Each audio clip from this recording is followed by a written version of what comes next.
ಮಳೆ ಇಲ್ಲದ ಪರಿಣಾಮ ರೈತರ ಕಷ್ಟ ಬವಣೆ ಹೇಳತೀರದಾಗಿತ್ತು ಇಷ್ಟು ದಿನ. ಇನ್ನೊಂದು ಕಡೆಗೆ ಈಗ ಅಕಾಲಿಕ ಮಳೆಯಾದ ಹಿನ್ನೆಲೆಯಲ್ಲಿ ಕಷ್ಟಪಟ್ಟು ಬೆಳೆದ ಬೆಳೆಗಳು ಕೂಡ ನಾಶವಾಗ್ತಾ ಇದೆ. ಅದರಲ್ಲೂ ಕಳೆದ ರಾತ್ರಿ ಸುರಿದಂತಹ ಮಳೆಯಿಂದ ದಾವಣಗೆರೆಯಲ್ಲಿ ಭತ್ತದ ಬೆಳೆ ಸಂಪೂರ್ಣವಾಗಿ ನೆಲಕಚ್ಚಿದೆ. ದಾವಣಗೆರೆಯ ದೊಡ್ಡವಾತಿ ಗ್ರಾಮದ ಸುತ್ತಮುತ್ತಲಿನ 20ಕ್ಕೂ ಹೆಚ್ಚು ಎಕರೆ ಭತ್ತದ ಬೆಳೆ ನಾಶವಾಗಿದೆ. ಉಮೇಶ್ ಎನ್ನುವ ರೈತನಿಗೆ ಸೇರಿದ 2 ಎಕರೆ ಭತ್ತ ಸಂಪೂರ್ಣವಾಗಿ ನಾಶ ಆಗಿದೆ.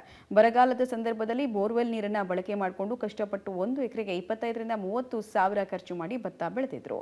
ಆದರೆ ರಾತ್ರಿ ಸುರಿದ ಮಳೆಯಿಂದಾಗಿ ಫಸಲಿಗೆ ಬಂದ ಭತ್ತದ ಬೆಳೆ ಸಂಪೂರ್ಣವಾಗಿ ನಾಶ ಆಗಿದೆ. ಕಳೆದ ರಾತ್ರಿ ಬೆಣ್ಣೆನಗರಿ ದಾವಣಗೆರೆಯಲ್ಲಿ ಸುರಿದಂತಹ ಮಳೆಯಿಂದಾಗಿ ಭತ್ತದ ಬೆಳೆ ಸಂಪೂರ್ಣವಾಗಿ ನೆಲಕಚ್ಚಿರುವಂಥದ್ದು. ನಾವು ದಾವಣಗೆರೆ ತಾಲೂಕಿನ ದೊಡ್ಡಬಾತಿ ಗ್ರಾಮದ ಬಳಿ ಇರುವಂತಹ ಒಂದು ಭತ್ತದ ಗದ್ದೆಯಲ್ಲಿ ಇದು ನೋಡೋದಾಗಿದೆ. ಸಂಪೂರ್ಣವಾಗಿ ನೆಲಕಚ್ಚಿರುವಂಥದ್ದು. ಪ್ರಮುಖವಾಗಿ ಬರಗಾಲದ ಸಂದರ್ಭದಲ್ಲಿ ರೈತರು ಸಾಕಷ್ಟು ಕಷ್ಟಪಟ್ಟು ಒಂದು ಬೆಳೆಯನ್ನು ಬೆಳೆದಿರ್ತಾರೆ. ಅದರಲ್ಲೂ ಚಾನಲ್ ನೀರು ಇರೋದಿಲ್ಲ, ಕೇವಲ ಬೋರ್ ನೀರಲ್ಲಿ ಬರುವಂತಹ ಬೋರ್ ನೀರಲ್ಲೇ 1ರಿಂದ 2 ಎಕರೆ ಬೆಳೆಯನ್ನು ಇಲ್ಲಿ ಉಮೇಶ್ ಅನ್ನುವ ರೈತ ಬೆಳೆದಿದ್ದಾನೆ. ಆದರೆ ಸಂಪೂರ್ಣವಾಗಿ ಅಂದರೆ ನಿನ್ನೆ ಸುರಿದಂತಹ ಮಳೆಯಿಂದಾಗಿ ಭತ್ತದ ಬೆಳೆ ಇನ್ನೇನು ಒಂದು 2-3 ದಿನದಲ್ಲಿ ಕಟಾವು ಮಾಡಬೇಕಾಗಿತ್ತು. ಕಟಾವು ಮಾಡಿದಂತಹ ಭತ್ತದ ಬೆಳೆ ಸಂಪೂರ್ಣವಾಗಿ ನೆಲಕಚ್ಚಿರುವಂಥದ್ದು ನೋಡಬಹುದಾಗಿದೆ. ಸಂಪೂರ್ಣವಾಗಿ ನೆಲಕಚ್ಚಿರುವಂಥ ಹಿನ್ನೆಲೆಯಲ್ಲಿ ಇದ್ರ ಮೇಲೆ ಏನಾದರೂ ಮಳೆ ಬಂತು ಅಂತ ಅಂದರೆ ಇದು ಸಿಗೋದೇ ಇಲ್ಲ. ಈಗ ಮಿಷನ್ನಿಂದ ಕೊಯ್ತಾ ಇರ್ತಾರೆ, ಆದರೆ ಈಗ ಮಿಷನ್ ಅಲ್ಲಿಗೂ ಕೂಡ ಸಿಗೋದಿಲ್ಲ. ಆ ರೀತಿಯಾಗಿ ಕೆಳಬಿದ್ದಿರುವಂಥ ಹಿನ್ನೆಲೆಯಲ್ಲಿ ಏನು ಕೂಲಿ ಕಾರ್ಮಿಕರಿಂದೇ ಕಟಾವು ಮಾಡಿಸ್ಬೇಕಾಗುತ್ತೆ.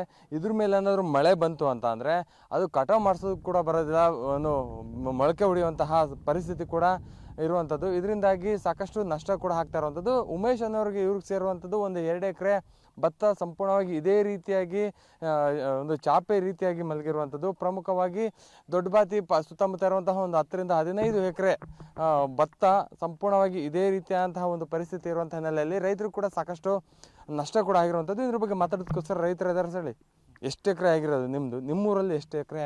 ಸರ್, ನಮ್ಮೂರಲ್ಲಿ ಮಿನಿಮಮ್ ಒಂದು 15-20 ಎಕರೆ ಆಗಿರ್ಬೋದು. ಅದರಲ್ಲಿ ನಮ್ಮ ಹೊಲದಲ್ಲಿ ಮಾತ್ರ 2 ಎಕರೆ ಭತ್ತ ಹಚ್ಚಿದ್ದೆ. ಅಲ್ಲಿ ಮೊನ್ನೆ ಒಂದು ಸ್ವಲ್ಪ ಗಾಳಿ ಬೀಸಿದಾಗ ಒಂದು ಸ್ವಲ್ಪ ಬಿದ್ದಿತ್ತು.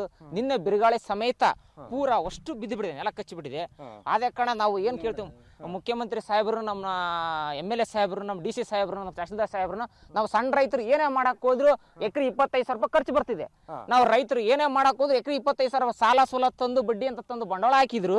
ಇವತ್ತು ನಾವು ರೈತರು ಯುವಕರು ಇವತ್ತು ರೈತರಿಗೆ ಇಳಿದ್ರು, ನಮ್ಮ ರೈತರಿಗೆ ಇವತ್ತು ಬಲಿ ಇಲ್ದಂಗತಿ. ಯುವಕರಿಗೆ ಇಷ್ಟು ದಿನ ಮಳೆ ಇರಲಿಲ್ಲ, ಮಳೆ ಇದ್ದಿಲ್ಲ, ಚಾನಲ್ ನೀರು ಬರ್ತಾ ಇರಲಿಲ್ಲ, ಬರೋ ಬೋರ್ ನೀರಲ್ಲೇ ಬೆಳೆ ಬೆಳೆದಿದ್ರಿ. ಇವಾಗ ಈ ತರ ಆಗಿರೋದ್ರಿಂದ ಎಷ್ಟು ನಷ್ಟ ಆಗುತ್ತೆ ಅಂತ. ಈಗ ನೀರಿಗೆ ಮೊದಲು ಅಭಾವ ಇತ್ತು.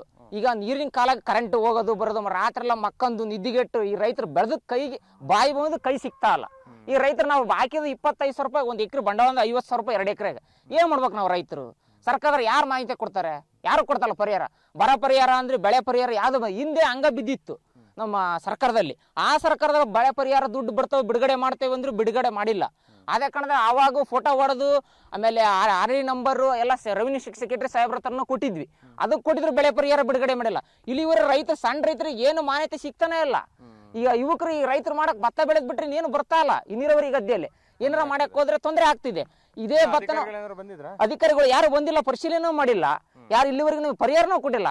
ಈಗ ರೈತರು ಒಬ್ರು ಬಡವ ಏನೋ ಮಾಡಕ್ಕೆ ಅಂತ ಯಾವ ಸರ್ಕಾರನ ಇಲ್ಲಿ ಮಾಡಿ ನಮಗೆ ಅರ್ಹತೆ ತೋರಿಸಿಲ್ಲ.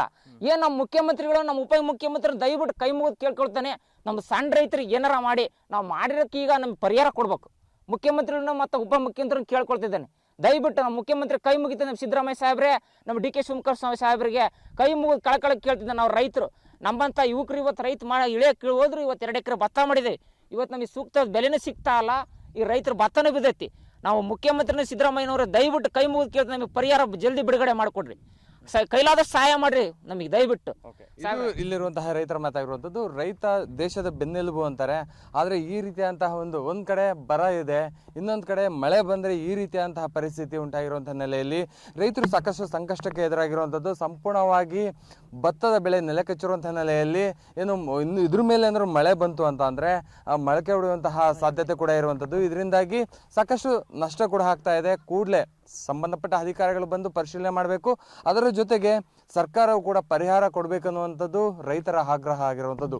ಕ್ಯಾಮ್ರಾ ಪರ್ಸನ್ ರಮೇಶ್ ಜೊತೆ ಪುನೀತ್ ಆಪ್ತಿ, ಪಬ್ಲಿಕ್ ಟಿವಿ ದಾವಣಗೆರೆ.